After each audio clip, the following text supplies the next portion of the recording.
Thank you very much once again for inviting me here. It's a very important day for many reasons.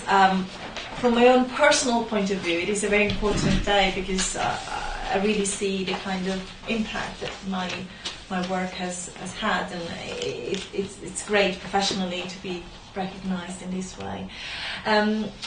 With Faith, we would like to invite you to write any kind of comments or feedback you may have on this day in a little notebook that I've placed by the book. So when you are perusing the books, please also leave a message if you can. It'd be very good to know what you thought about the event.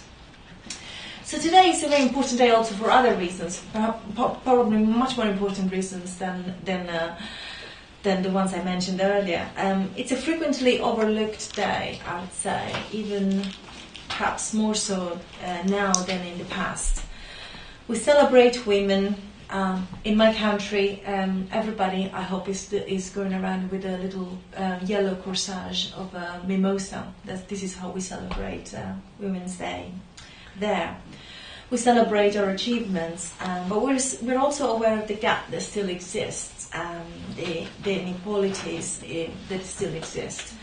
If we want to put it really cynically, we could say, yes, there is one International Women's Day. The remaining 364 days are days when we are reminded of discrimination and inequality. Unfortunately, we often forget this, and I'm talking particularly about the younger generations of women, the students that I teach, for example, and my heart always sinks when they think feminism is no longer relevant. They say, we have achieved everything we've ever wanted, what else do we need? I believe this is to do with the familiarity of the discriminatory practices attached to sexual difference. Because these have been around since the dawn of time, effectively, we become so used to them, we no longer see them. They become natural. That's how things are, as it were. They've been assimilated into our culture. And of course, things have changed over time, but I feel that more changes should come, and sooner. So sexual difference has been accepted as normal, and particularly the kind of discrimination based on sexual difference has been naturalized. And I would argue this is why Gothic and Gothic literature is particularly important, and this is why Gothic literature has often been deployed by feminist writers. In its antithetic position against realism, Gothic seeks to defamiliarize the real, accentuating its contours, exaggerating its colours, and thus helping ultimately to see things in a very different way. For the same cynical reasons, I must admit, part of me I still have mixed feelings about the category of women's writing. To what extent can dedicating a special place to the literary production of women can be read in the same way as the condescending chivalry that has placed women on a phantom pedestal? I'm reminded of Angela Carter's words when in The Sadian Woman she invokes the secularization of the female body, the rejection of the enchantment of the womb, the idealization of female sexual attributes and its reproductive function has not, Carter argued, led to female emancipation. Carter's intention is, of course, not to attack women, but to show the complex mechanics of patriarchy, in which women sometimes have colluded, flattered by the notion of being special. That special status, however, Carter warns us, comes at a cost, the cost of difference, the label of otherness. Being other carries the notion of difference into the negative space of the binary structure of Western thought. Women are categorized as the other sex, the one that deviates from the norm, the one that does not belong in the center. And Carter's work is pervasively informed by these questions about gender, exposing patriarchal oppression as well as the possibility of subversion offered by many of her female characters. In The Bloody Chamber, this is as well, we all know, exemplified by our feminist rewritings of traditional fairy tales, in which the female characters are no longer the damsels in distress subject to male desire, because they have their own desire to speak for. In The Passion of New Eve, Carter's deconstruction of normative gender roles and sexual difference goes further, suggesting a fluid reading of both gender categories and the complete abandonment of binary ways of thinking about sex and gender. And significantly, throughout her work, Harter is drawn to non-realist modes of representation, with a particular penchant for Gothic writing. The title of this conference is, of course, taken from her afterwards to a short story collection, Fireworks. And I'm quoting from that particular passage. The Gothic tradition in which Poe writes wrongly ignores the value systems of our institutions. It deals entirely with the profane. Its great themes are incest and cannibalism. Characters and events are exaggerated beyond reality to become symbols, ideas, passions. Its style will tend to be ornate and natural, and thus operate against the perennial human desire to believe the word as fact. Its only humour is black humour. It retains a singular moral function, that of provoking unease. We live in Gothic times. It is precisely this notion of unease, of disturbance, that I think links the works of Elspeth Barker, Sian Hayton, and Margaret Elphinstone. Their novels deploy a Gothic use of the supernatural, but more specifically in relation to gender. What particularly has always intrigued me when I started reading their works was the tension they exposed between masculine authority and patriarchal institutions on one side, and the constructions of a subversive femininity which resists authority and norms, and in doing so challenges the very foundations of our ways of thinking. It was one of Margaret Elphinstone's critical works which, at the beginning of my research project, drew my attention to the ways in which dangerous women have always haunted Scottish literature. She writes, "A significant part of the Scottish heritage for women writers now is the figure of the dangerous woman. In 20th century writing, she may sometimes seem to align herself with the feminist perspective, but she refuses to become quite ideologically sound. She is too sinister for that. She has appeared since the ballads as the daughter of the other world, with all the danger and the glamour that implies. In modern fantasy, her refusal to accommodate herself to a world of known boundaries and social realism may be related to her psychological alienation from the patriarchal model. But with the other world open to her, she becomes more than subversive. She is perilous and perhaps, in terms of accepted moralities, downright evil. She has a long and questionable history." Now, significantly, following this passage, Elphinstone draws a comparison between two first novels, Janice Galloway's The Trick is to Keep Breathing and Sian Hayton's Cells of Knowledge, both published in 1989. As Elphinstone observed, both novels share a setting in southwest Scotland, and both focus on the construction of femininity against the structure of patriarchal authority. Both texts make use of Gothic tropes, particularly when we look at the settings that accommodate these characters' experiences. Whereas in Galloway's novel, it is the institutional environs of the hospital and the council estate that amplify the characters' feelings of entrapment and alienation. In Hayton's work, it is the giant's fortress that embodies the archetypal stronghold of patriarchal authority. Cells of Knowledge, the first volume of a trilogy, is followed by Hidden Daughters and The Last Flight, as we've already heard. Inspired by several traditional Celtic stories, and Sian has already mentioned them, from the Mabinogion, the Welsh Mabinogion, and also Scottish tales such as The Battle of the Birds. The trilogy revolves around the lives of the daughters of a giant, Usbadden, and their interactions with human characters, who include the Christian monks who are partially responsible for telling those stories.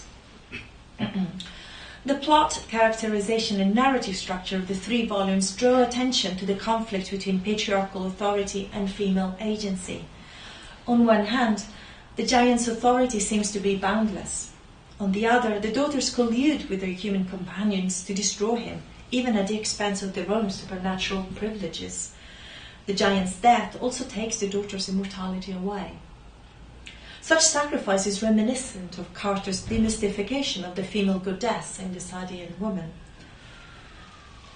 The giant's daughters are quintessentially dangerous women, but they're also dangerous in a particularly Scottish way. A widespread tradition lists a number of Celtic divine hags, able to transform themselves into animals and often capable of healing. And the giant's daughters are certainly influenced by this tradition. Semi-mortal, skilled sorceresses, and gifted with supernatural powers, they constitute a threat at many levels. They challenge rational thinking, Christian dogma, and patriarchal authority. So their impact is not just against the other world from which they come from, but also and especially on the human world which they are entering. Thus, the binary oppositions that run through the narratives point in fact to the slipperiness of categories such as man, woman, human, supernatural, Christian, pagan. The narrative method supports this interrogation of monolithic thinking. The fictional glosses which fragment the text constantly undermine the main text's narrative authority. Textually, you can see that particularly in the first volume of the trilogy, where there are glosses on the margins of the main narrative. The ambiguous interaction between genders in the trilogy suggests a partial overcoming of the conflict towards the end of the trilogy. Marigold's and Olwen's unions with their human partners do not represent a final compromise between genders. Rather than the overcoming of the conflict between man and woman, they represent the opening of a new era, the acceptance of differences, and the partial merging of opposing worlds. The final section of the trilogy mirrors the opening scenes. These are sort of folk tale narratives that open the first two volumes of the trilogy, and which retell twice the story of Kigva and Kili, the ancestors of Kuluk. And they're told from the different perspectives of Kilik and Kiva, showing the unfairness of the union between the two. And the novels, the trilogy circular structure made me think of the Celtic loop, Sean, that you were talking about earlier. It shows the evolution of the conflict in more significant ways. From the archetypal unfair union between Kigva and Kili, genders have travelled far. The mythical bond that ties in the end Iseult and her half-human nephew, Drust, is perceived as essential to the world's existence, this new world's existence. Their union signifies the principle that links everything together and that goes beyond the accepted and known rules. The final scene of The Last Flight represents the climactic solution to the gender conflict running both through Esbathaden's mythic dimension and the monk's historical world. I'm reading from that section. We were allowed to see their conjunction once. It was not the coupling of a man and a woman. Naked, they lay side by side and pressed themselves together. By and by, there appeared from the side of each something like a hand that reached across the space between them. The hands met, clasped each other, and grew wider till the whole side of the man meshed and tangled with that of the woman. This unnatural union between Iseult and her nephew is again reminiscent of the controversial incestuous unions in Carter's work, for example in The Magic Toy Shop. Just as in Carter's works, however, such incestuous unnatural affairs must be read in their Gothic context, and most importantly, read against the other violations that occur in these texts. Based on authentic emotion and mutual consent, in the mythical context of the trilogy, Iseult and Drust's embrace may be seen as the ultimate act of rebellion against the law of the father. Moreover, the union, which cannot be legitimized within the symbolic because it belongs to a different order of things, epitomizes the debunking of dogmatic authority and categorical thinking, which the daughters' stories ultimately represent. Now, Dangerous Women feature, of course, also in Elphinstone's own works. Her early short stories frequently expose her concern with patriarchal oppression and environmental issues, as I mentioned earlier. This is the case, for instance, with Spinning the Green, a parody of Beauty and the Beast, which jointly addresses the questions of female empowerment and ecology. Similarly, in her early novels, The Incomer and The Sparrow's Flight, questions of gender, sexuality, and the environment are at the forefront of these novels' quests. In both novels, too, the question of language and representation is self-consciously addressed in a pressing way. Can we trust words? Is meaning stable? Are there alternative ways of thinking?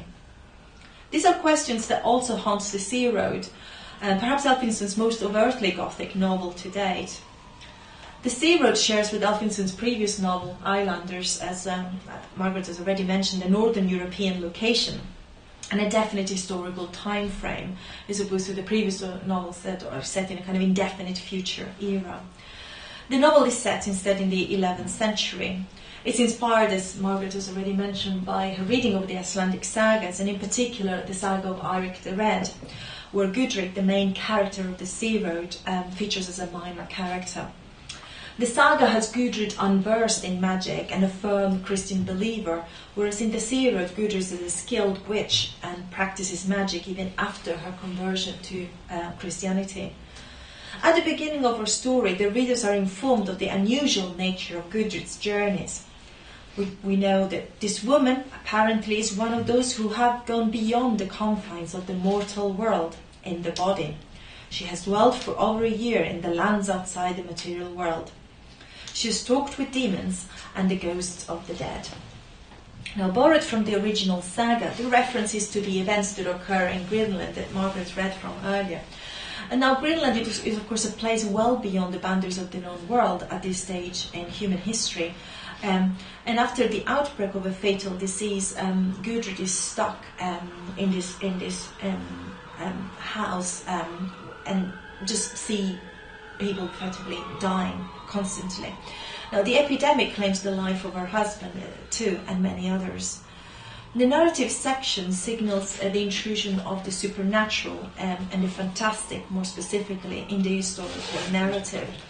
I mention the fantastic here because just in relation to what Margaret was discussing earlier.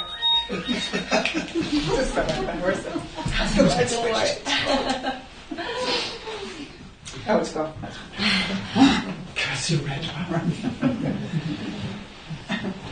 It's the notion of hesitation that's particularly important here. Svetlana Todorov, as we all know, theorizes the fantastic precisely in terms of the kind of hesitation that a text can engender between two possible explanations of a supernatural event, which we can't really decide on. We could either believe that it's a properly supernatural event, or we could perhaps find a rational explanation for it. But the truly fantastic occurs when we cannot decide, and the characters can't decide either. And that's precisely what happens in this passage in The Sea Road, I think. The living begin to resemble the dead, and conversely, the ghosts of the recently deceased appear humanized. So there is a paradoxical liminal situation where the boundaries between life and death are temporarily suspended.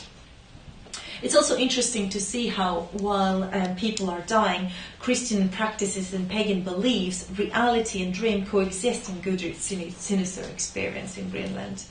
After the outbreak, ghosts persistently intrude in Gudrid's story. Haunted by the ghost for over a year, she and Thorsten the Black are confined to this house, controlled by the spirits of the dead. Even after her departure from Greenland, only after a long time, when she meets her second partner, Karlsefni, do the ghostly visions stop haunting Gudrid, as he persuades her to acknowledge the deaths and let the spirits go. Now, Gudrid's story ends in Bracciano, near Rome, and I should have mentioned this earlier, but it is a priest, Agnar, who tells her story.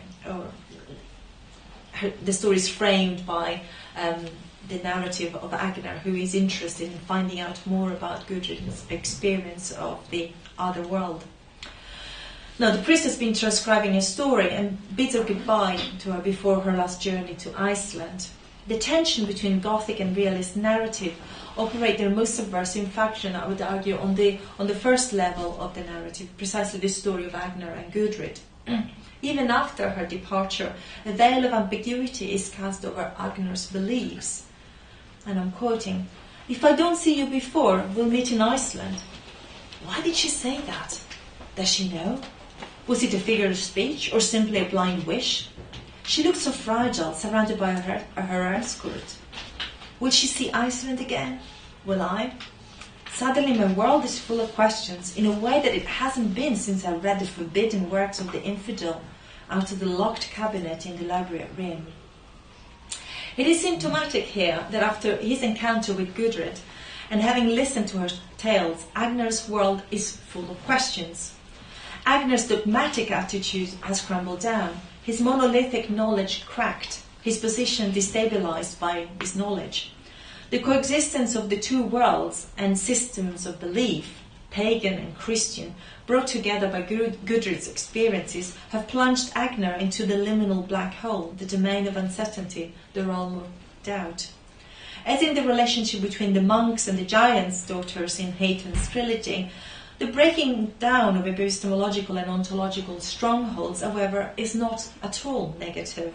Having started his relationship with Gudrid in order to find answers to his questions, after 6 months Agner is at last beginning to question. Now, the subversive function of spectrality, which is also obviously part of the Gothic subtext of the Sea Road, allows us to draw a comparison with the ghostliness of another haunted text, Elspeth Barker's of Caledonia. Now, as we already know, this focuses on Janet, an adolescent girl who grows up in an archaic Scottish household surrounded by a range of dysfunctional family members and staff. The novel places a strong emphasis on the notion of embodiment and disembodiment. On one level, the story draws attention to the traumatic process of growing up into an adult body. On the other, it considers Janet's complex relationship with the body of Achnasoch, the house itself. Adolescence, as David Punter has reminded us, is easily associated with the body politics articulated by the Gothic. In his words, we exist on a terrain where what is inside finds its way outside, acne, menstrual blood, rage, and what we think should be visible outside, heroic dreams, attractiveness, sexual organs, remain resolutely inside and hidden. From the start, the novel presents Janet's body as problematic, both to herself and her family. The plot starts with the issue of the debatable space occupied by Janet's body after her death. Her corpse and the ghost of her memory are equally unwanted. And I'm reading from a brief passage that is at the beginning of the novel. They had long before reserved the plot for their own ultimate use at a tiny church far off on the high moors. There was scarcely room for Janet there either, and under the circumstances they could not feel they wanted her with them. Her restless spirits might wish to engage with theirs in eternal self-justifying conversation, or worse still, accusation. She had blighted their lives, let her not also blight their deaths. Indeed, the novel opens where the story ends. Janet is found dead, having been killed by the depraved gardener, whilst alone in the house. The presentation of her body, now a corpse, captures her as the parody of a femme fatale, oddly attired in her mother's black evening dress, twisted and slumped in bloody, murderous death. As Dorothy Macmillan had noted, the opening section of the novel marked Janet as a sacrificial victim, capturing her body in the liminal position traditionally occupied by the female corpse in literature and art. Yet Janet is not simply the victim of an apparently inexplicable crime. It could be argued, in fact, that her death is the result of Janet's own longing for a disembodied existence. It could be argued that, as with the ghostly Miss Havisham of Charles Dickens' Great Expectations, of course Janet is absent because she is socially dead. But it is also that, since childhood, Janet's life is represented as a continuous challenge to escape the narrow boundaries of the body. And in particular, this comes through adolescence. The bodily transformations, the appearance of secondary sexual attributes in this context, significantly accentuate Janet's longing for an otherwise bodiless existence. She says, she would live out her days at Ochnasoch, a bookish spinster, attended by cats and parrots, until that time when she might become ethereal, pure spirit, untainted by the woes of flesh, a phantom drifting with the winds. What fun she would have as a ghost! She could hardly wait. Despite Janet's powerful attachment to her parental home, her relationship with the house is also problematic. In fact, the novel builds up Janet's longing for a spiritual life against the grim setting of a Scottish Calvinist upbringing within the gloomy premises of Achnasoch. It is certainly true that the house and its surroundings disclose further associations with the world of shadows. The wild flora which adorns its walls is suggestive of Achnasoch's spectrality. The sinister hogwood branches withdrawn and spectral, parched skeletons drained of their venom. In its haunted dimension, the house becomes the site of the conflictive discourses on corporeality and sexuality so central to O Caledonia. The house therefore becomes both the site of patriarchal oppression and the female resistance to it. This is in line with much Gothic fiction, where the old mansion is always representative of patriarchal legitimization, endorsing traditional gender roles, while simultaneously deconstructing them through the intrinsic dark spots that the house conceals. In this context, Janet's mother, Vera, represents the carrier of the feminine principle, embodying the spirit of conformity to traditional gender roles. On the other side of the spectrum, dualistically juxtaposed to Vera, stands the other female principle functioning within the Gothic world of Achnasoch. The eccentric, fossil-collecting, reclusive, sexually active Aunt Lila is the mad woman in the attic.